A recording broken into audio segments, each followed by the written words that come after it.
Hey guys, this is Maddie. And Deandra, and you're listening to Athletes Unfiltered.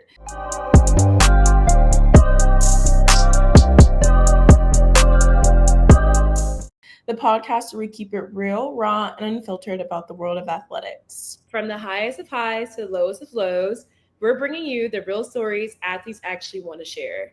No holding back, just real talk. Let's get into it. So, guys, welcome back. This is officially season 2. We're so happy to be back with you guys. We have a lot of great guests that are coming up, and so we're super excited to share them with you. But today, our guest is Alex Jean, former D1 volleyball player at SMU. She's a model, an actress, a female broadcaster. She does it all. She was the 2024 NIL Female Athlete of the Year. In 2023, she completed more NIL deals than any other athlete in the country, male or female. But her story is deeper than endorsements. She's a change maker, challenging the gender pay gap in sports and redefining what it means to be a female athlete in a digital age. Please welcome Alex. Yay! All right. Thank you, Alex, for joining us today. And we're just really excited to have you on, especially with your volleyball experience and you being an NIL and the big following you have, because I've been watching your TikToks. It was posted on my For You page. So we were really excited whenever you said you would like to be on our channel. So we kind of want to first start off with hearing your background and how you came into volleyball. So kind of tell us about your club experience and what made you choose SMU. Yeah, so I started volleyball in intramurals in the 6th grade, and it was either volleyball or basketball, and I knew I didn't want to do basketball, so I was like, okay, I guess I have to do volleyball. So I did that, kind of fell in love with it, started club in the 7th grade, and I played for, it's a small club called Power at the time. It was in the Woodlands where I grew up. And that went well, moved to Woodlands Revolution, which is also a smaller club, which is actually where I got recruited out of, and I was the first athlete to commit out of the club. That's how kind of small it was at the time. Period. Yeah, so it was a lot of fun. It was exciting at the time, and I committed to SMU. Primarily, one of the biggest things was I was from Houston, and I knew I wanted to be close to home, but not too close. I didn't want to be in my backyard. So I was like, okay, Rice, U of H are out. Love the schools, but I was like, it's just a little too close for comfort. Then SMU, it's 3.5 hours from home. It's Dallas, it's a new city, and they were going to allow me to double major. So I wanted to do engineering, and then I ended up doing data science. So they allowed me to do that along with athletics. And a lot of the schools that I went to were like, oh, we don't recommend it. You're probably not going to be able to do it. And I just kind of put my foot down on that. So SMU was the first one that was okay, you can double major and play volleyball. So I committed to them when I think I was 15. I was in my sophomore year, which obviously the rules were a little different, at the time.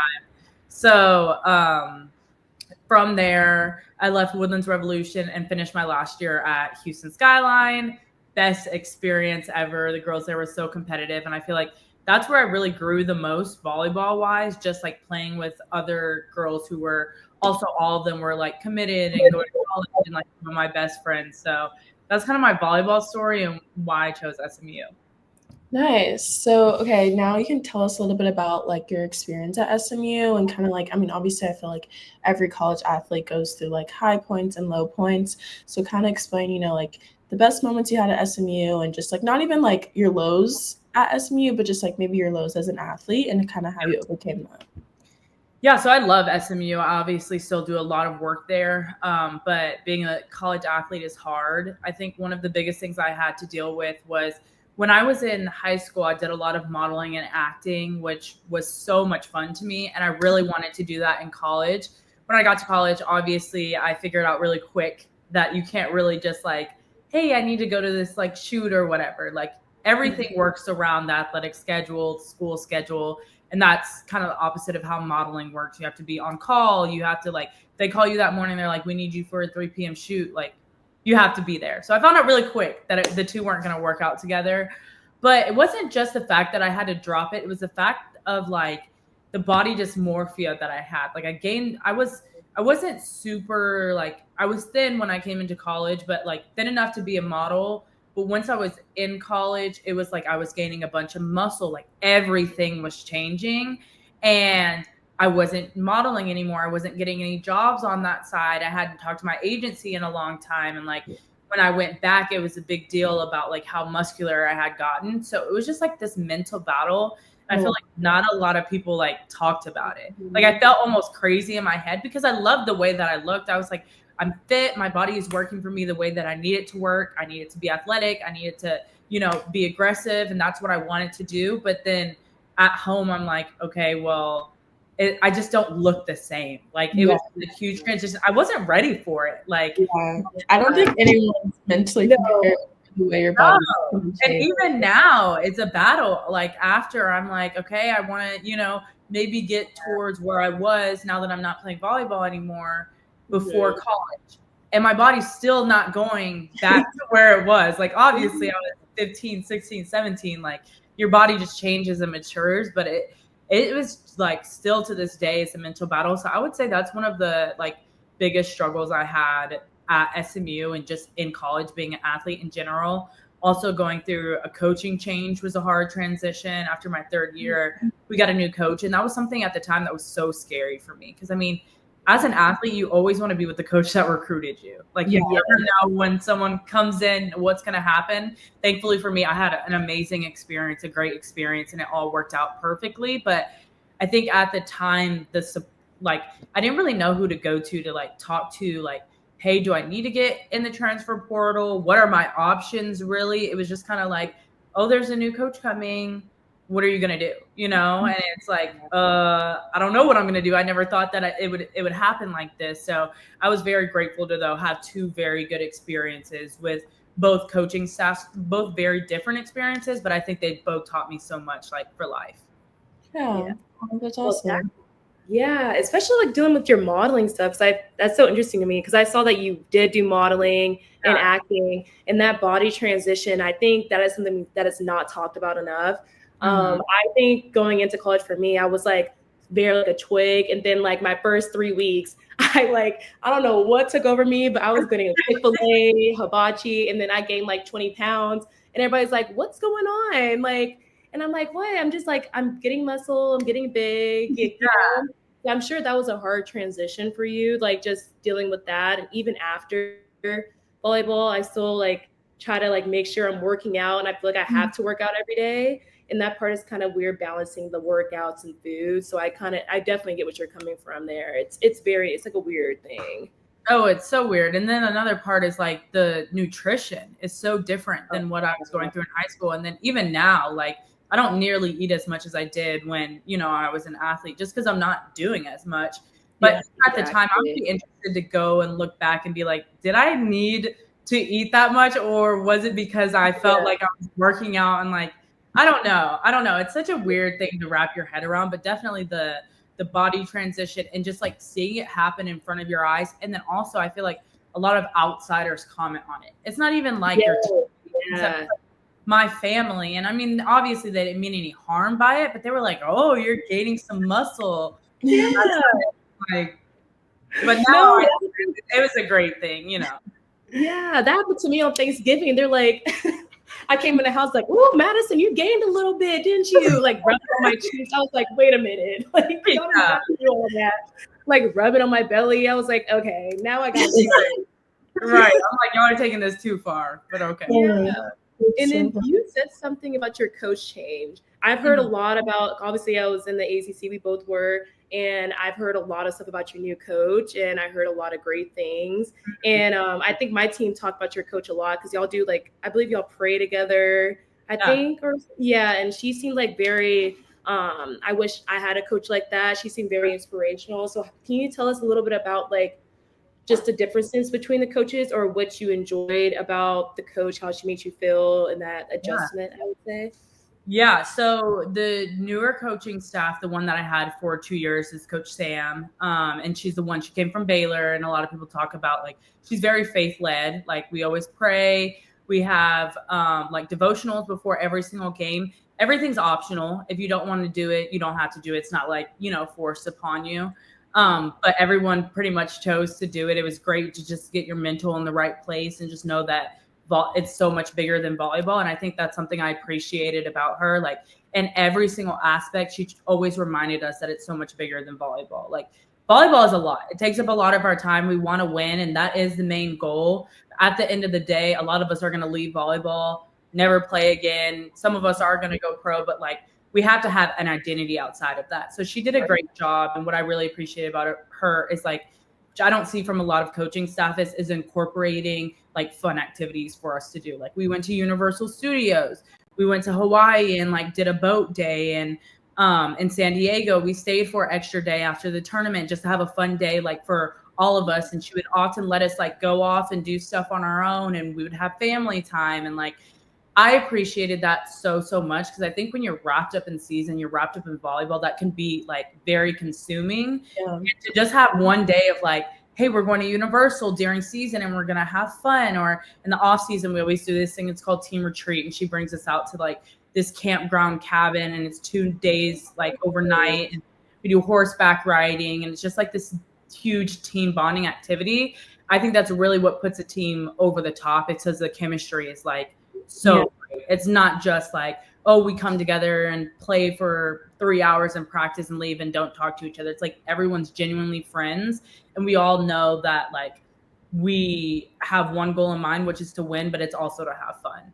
Yeah, I love that. I think that's like so healthy, you know? Yeah, it is. Yeah, and I don't see it a lot, you know, and it's sad. Like when I hear a lot of, I feel like my friends or even other athletes talk about like the culture of the program is like so bad. I'm like, I just wish everyone could have the experience that I had. Obviously it comes with highs and lows, like no experience is perfect, but if you can incorporate as much fun, because those are the things that I look back and remember. I'm like, I remember going to Universal Studios. I remember, you know, horseback riding with my team versus our 10-day trip that like stuck in an airport for a long period of time. Like, you know, it was so much fun. So that's what I appreciate about her. And then my first coaching staff was very traditional, very like hands off, which I also appreciated in a sense. Like while I was trying to transition into college, like I didn't have too much going on around me, if that makes sense. Like I didn't have too many distractions, very volleyball oriented. We had everything that we needed. We knew the expectations. And as long as we were hitting those expectations, there was no issues, which I absolutely loved. So again, 2 very like different coaching staffs, but they both taught me different things, and I had a great experience with both. Good. That's so good. Especially when you say you heard about people like your friends, because not every school has that. And it's like so nice to see, like, hear your side, that people actually have those good experiences. And of course, you said it's not perfect every day, but like some cultures are just very just volleyball only. And all right, y'all are done. We're going to sleep. We're still at the airport. It's just the same thing over and over again. So that's great that you had a great experience with that. Yeah. I also think from like the outside in, like Maddie said, like being in the ACC, like you can kind of tell how close y'all's team was and just like how much you guys respected your coach. Yeah. Even from like the outside in. So I thought that was really cool. But yeah. Okay. So moving on. Obviously we were all, I guess, in college when NIL started. So kind of talk about how you think like NIL is like changing the game for you, how it changed the game for you, and how it's kind of changing the game just for like either the volleyball world or just like athletics in general. Yeah, so it's changing like every single week. Obviously, y'all probably saw the new house settlement where schools are going to start paying athletes. So that's a whole new component. But for me specifically, just having some extra income first. And then also for me, content creation, I love doing it. I did it before NIL, but that kind of gave me the push to do it more. And I found out that I really loved it. So I was like, this is something that I would want to do after I graduate if I had the opportunity to do it, if I was making enough money doing it. And when I had the opportunity to start doing brand deals and brand partnerships and making those connections with the different brands, I realized it is something that I wanted to do full time, which is why I do it now along with like sports media and broadcasting. But it's changing the game. One, I think the biggest thing is the transfer portal. It's, you know, so much heavier now with you have collectives and you have schools promising student athletes things. And I love NIL. I think it's a great thing. I think that student athletes should be able to make as much money, you know, as the work that they put in. But I do think that it does come with a couple of, like disadvantages. Like maybe a school promises something to a student athlete or tries to take advantage of them, and then they get there and it's like a different story, and I've seen that happen a lot of times, which absolutely sucks. But I do love NIL. I know some people have their mixed thoughts on it, but I'm like, as student athletes, we put in so much work. Yeah. Our coaches are getting paid so much. The schools are getting paid so much. Why can we not get paid? And I understand the scholarship component, like that is a lot of money. But on top of that, other students have the opportunity to get scholarships and have jobs. Why would we not have a chance to like make extra money? Yeah. And could you speak? I actually did like my capstone project over NIL and the house settlement, and I know you actually made a post about this. Could you kind of explain to people like what is about to come about? Because I know there's stuff about the roster limits. Yeah, and I know that you can kind of like cut people like every year depending on certain like their level of play or whatever. Could you kind of explain everything that's coming about? Yeah, so they're trying to figure out right now if student athletes are considered employees of the school. If so, that means that they have to have a union. Like they would have to have something to kind of represent all student athletes where they can go and make, claims or try to file if they have an issue, like that kind of thing. But so far, it's up to $20.5 million per school is going to be distributed to student athletes. So that's in revenue. So that's like media rights, just like people using like merchandise and like selling just like name, image, and likeness. Yeah. But some schools can opt out of it. So like, let's say SMU decides, yes, we're going to opt into this. We're going to give out $20.5 million, but TCU decides they're not going to do anything. Yeah. So the roster limits won't apply to them, nor will the $20.5 million in revenue sharing. So what do student athletes do at that point? Do you go to a school that is doing the revenue sharing? Because also if you opt into revenue sharing, the collectives are most likely going to be like lessened. Yeah. If you revenue sharing, you have to submit every single deal that you get. And if the submission, if they decide that it's not fair market value, like let's say collective says, okay, you make this post, I'm going to give you $100,000. Like, obviously that's not fair market value. Where you submit the claim, they can say, no, like you're not getting that anymore. So it's like, you choose to go to a school that is not going to do revenue sharing and you're getting a lot of money from the collective, or you're going to go to a school that is doing revenue sharing and hoping that they divide it up in a way that is going to benefit you. But I was going to ask you that. So like, doesn't the school get to decide like how much of that money they share within like each sport? Yeah. They do. So it's all up to, right now, it's all up to discretion. So it depends. Like, we obviously know football, basketball, and women's basketball are probably going to be the main beneficiaries. But like, if you go somewhere like Nebraska, it's probably going to be volleyball. But it's also, I believe that everybody has to get a certain portion. So this is going to probably benefit a lot of like the non-revenue sports, maybe like rowing, equestrian, in that sense, that don't really, they're not getting the collective money. They're not getting very many opportunities. But I think it is interesting on how they're going to divide it up. Yeah, for sure. Yeah. Well, first, I'm going to say this. Congratulations to you. Because weren't you like the top like female NIL athlete, I think, right? Yeah. Like a year ago. Yeah, I was the student athlete with the most brand deals in the U.S. So like most amount of brand deals, which was, it was fun. It was nice. Can you tell us about that? Like, how did you achieve that? And then like, especially being a woman in this field, I feel like we don't really have the same, I guess we do have the same level playing field, but how do you deal with the inequalities with NIL and you getting that award and everything? Yeah, so I just made a lot of connections. I think I tried to be like a front runner when NIL first came out. Like I wanted to be one of the first ones that were getting partnerships and that brands were working with. And then I just really focused on making those long-term connections. Like I didn't want to just like do a brand deal and then like never talk to the brand again. I was always checking in, seeing if there was any new projects that they were working on or they needed anything like for the spring or for the fall, and just staying in communication. And then I think once it got to my grad year, which was my third year of NIL, I had made those connections and I was having like a lot of repeat brand partnerships. So that's how I got like a huge volume of them. And then also at a point, I figured that I wanted to do it after school and I wanted the opportunity to do that. So I spent so much time like just making content and posting and doing outreach and trying to form those connections. And then it worked out really well for me. I think I'm super blessed to be in the position that I'm in now, where I can work with brands and it's a living and I love doing it and I can travel and kind of do it from anywhere. But it was definitely hard. Like I put in the work those first 2 years for sure. Yeah.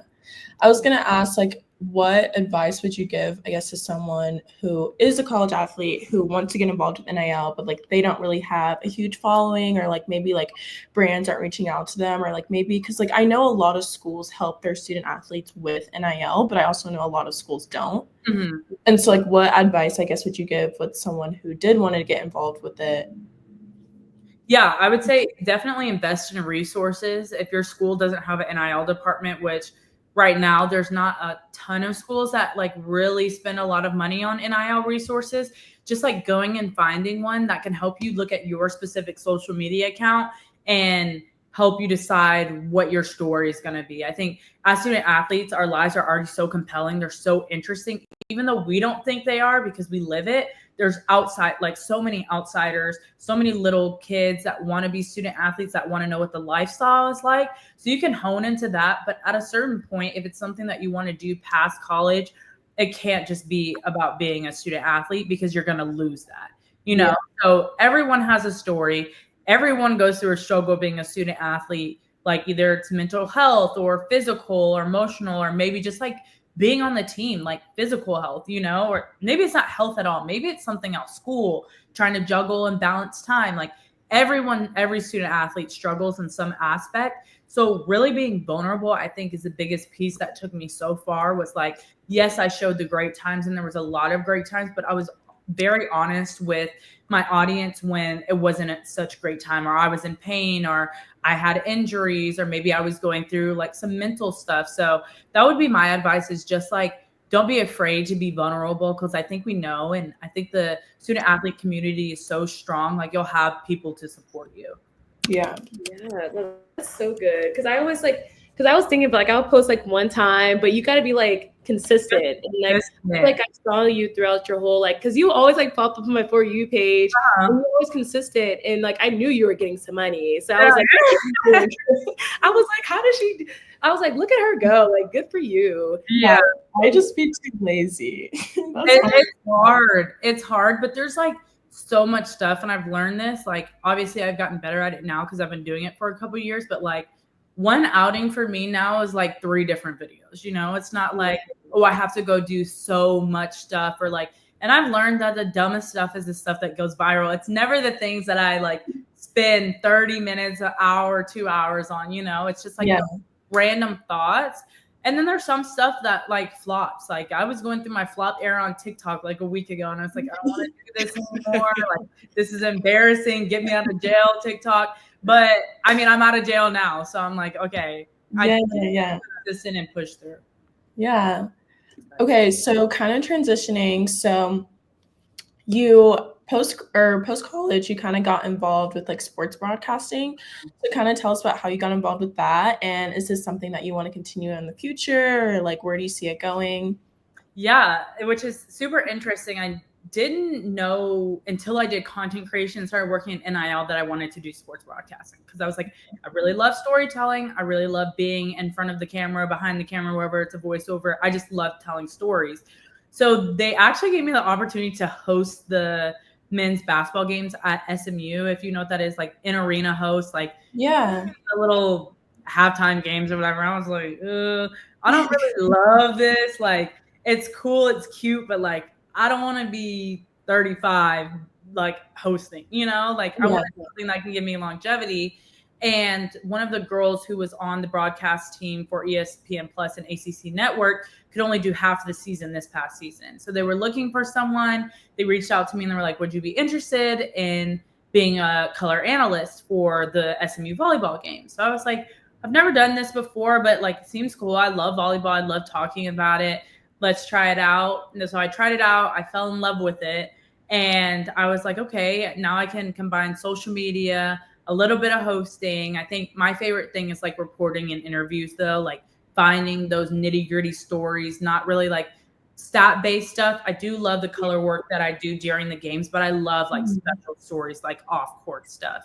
Yeah. So all of it kind of just combined together, and I like get opportunities in like analyst work, and I did Big 12 beach volleyball, which was so much fun. And then I was at Love Volleyball doing content creation at the finals there, and then PVF had me writing stories. So I think I just found out like I just love volleyball. I love talking about it. So any way I can do that, I want to get my hands in it. So that's kind of how I started, and it started snowballing. And I think once I started getting one opportunity, it led to another, and then again, it goes back to NIL and creating those connections. I'm like, if you have anything in the future that like it's anything volleyball related, you can count on me, give me a call back. And like so many people that I work with now are people that I've worked with in the past, which is like the same as brand partnerships that I've done. So it's all about forming genuine connections and not just going to people when you need something. Like it's like actually checking in, you know, like, is everything okay? How are you doing?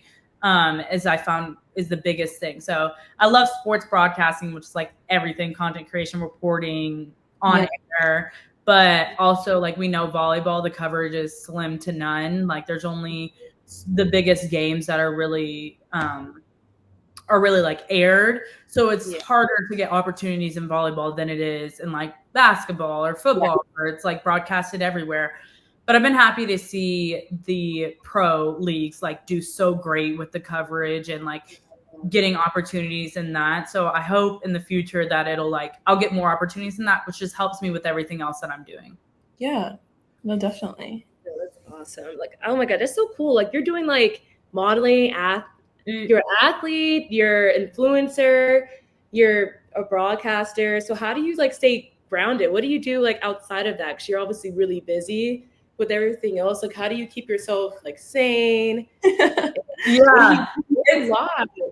It's hard because there's a lot of traveling like involved in this, but I think truly just loving what I do. But there's some times where I do get burnout and I'm like, the last thing I want to do today is make a video or get on camera or whatever. And I just honestly take a break. Like I make sure that when I am in these spurts where I can do a bunch of stuff at once, I do everything at once. So there may be like a week where I'm working extremely hard, like sun up to sundown. I'm getting everything done because I know when that burnout comes and I need to take a break, it's better for me to go in the drafts and maybe have something that I worked so hard for a week before ready than it would be to try to force something when I'm not, you know, kind of like in my creative space. And I think that's just something that I've had to learn as a student athlete. There really wasn't time for that. There wasn't time for like to have those downtimes because it was either volleyball or content creation. And I also knew I had to strike when the time was hot. Like that's when I had the biggest visibility was when I was a player. So I knew I had to like put out that content. So I think it's just knowing where you are, like being aware of this, like having great situational awareness, which I think I have now where I'm like, okay, I know when I'm going on these trips, when I'm doing something super cool, or even now during volleyball season, when I'm broadcasting, that's when people want to see the most of me. So I have to be ready when that comes. So like this summer, I'm taking trips, I'm going on vacation, I'm taking more time off so that in the fall, I don't run into like, oh, I've been wearing myself out all year long and now I don't have anything to give. Yeah. Well, that's awesome. Good. That's good. So with all of that, obviously so much has changed in your life and you became so successful, I feel like, since freshman year. Mm-hmm. What would you give your freshman year, or what would you give your freshman year itself? Like, what advice would you give her? I think freshman year, I was so worried about what was next. Like, oh, I want to beat my like when I got to sophomore year, I was like, I played good my freshman year. I want to beat that. Like it was always a competition to myself. But I think sometimes that's like unhealthy because you're always worried about the next thing. You never give yourself credit for what you did freshman year. You're not giving yourself credit for now. And I think just understanding that and not being so hard on myself, I think even now, like, it's so weird. As athletes, our minds are always going. We're always like fast paced, trying to get to the next thing. But that's so exhausting. Yeah. I just want to enjoy where I'm at now without thinking, what is Alex going to be doing in 2026? Is she going to be on ESPN? Is she going to be on CBS? Like, be grateful for what I have now, and everything else is going to fall into place. Yeah. And I think I mostly learned that through the whole NIL thing. I think because my whole battle when I was in college was like, I love engineering, I love data science, but like, I hate this cubicle right now. I don't want to be here in a 9 to 5, but I don't have any other options. So I'm always thinking like, how can I pivot? Like, I tried to change my major a bunch. My mom was like, no, you're not doing that. So I was like, okay, I got to stay here or whatever. But it all worked out. Like, God's always going to like work everything out how it's supposed to. And that has given me so much peace in my mind that I know I'm not in control of my plan. Like, I don't have to control every single thing because something's going to go wrong, you know, but at the end of the day, it's going to work out. So I think that's what I would tell my freshman year self is like, don't try to control the narrative down to the X's and O's. Yeah. That's great. That was great. That was so good. That's helping me out. I'm like, yeah, I'm feeling motivational too. So now we're like kind of close to the end, and we kind of have like rapid fire questions, just like something like random things. So we're gonna kind of go back and forth. Okay. So, what was your first brand deal? Your first like big brand deal that you've had? Ooh, my first brand deal actually was called Athletico. Or NIL brand deal. And that was at like a physical therapy place. And I think they gave me like $500. And I was like, y'all, I'm doing this big, like, everybody get out my way. I took that picture. I was smiling. And that was great. Like, just to get my foot in the door and be like, okay, there's actually like money behind this.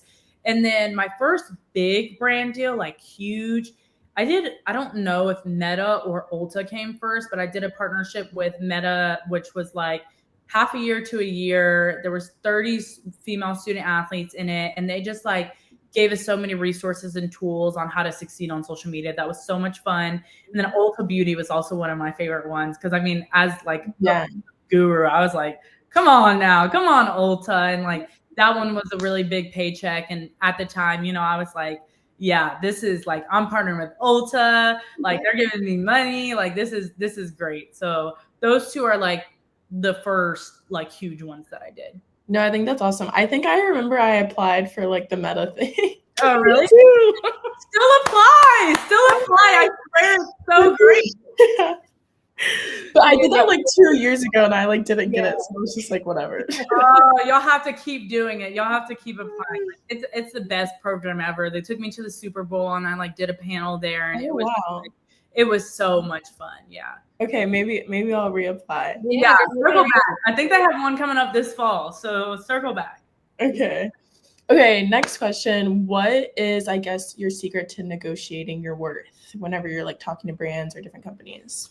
I wouldn't say I have a secret. I just always negotiate. So I don't care if they start with $1. I don't care if they start with $12,000. I'm like, I'm going to negotiate up because 99% of the time they have more money than what they're coming to the table with. And even if I get $1,000 more, $500 more, I feel like that's a win because the only thing I had to do was ask.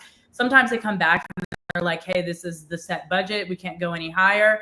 And I'm like, okay, I understand that. But I think also knowing that every brand's budget is not the same. Like when I see influencers or athletes have like a set rate, I'm like, ooh, y'all are undermining yourself. If you're, you know, charging Amazon the same amount that you're charging like a small local business, you know, like Amazon is obviously going to have a bigger budget. So just negotiate everything. The worst that can happen is they say no. And then if it's something that you still want to do, then still do it. Yeah, that's true. What's your favorite college volleyball memory, you would say, or who is your favorite opponent to play also? Ooh, my favorite opponent to play was also when us and U of H were in the same conference. I think that was always a fun one. And then TCU in preseason every year was always so heated just because like SMU, TCU were 45 minutes from each other. Like crowds were always great. Energy was good. Trying to think. My favorite memory was probably Universal. That was just like tier. Like we went the day before game day to like it was not like out of the way or anything. It just fit. Did let you guys go before the game? She did, but she had a long talk with us before. She was like, "Y'all better be ready tomorrow," and we were like, "Okay." Yeah, we were. We won the game after, so it all worked out. I think that's one of those things where you're like, you got to know, like, obviously we couldn't go do that and then play like Florida University the next day. Right. Like, or University of Florida, whichever one it is, University. So, but yeah, that was a lot of fun. Oh, that's fun. Okay, awesome. Well, that was all we had for you today. Thank you so much. I really appreciate it. Yeah, thank you. Y'all are great. This is a great conversation. Yeah, no, it was.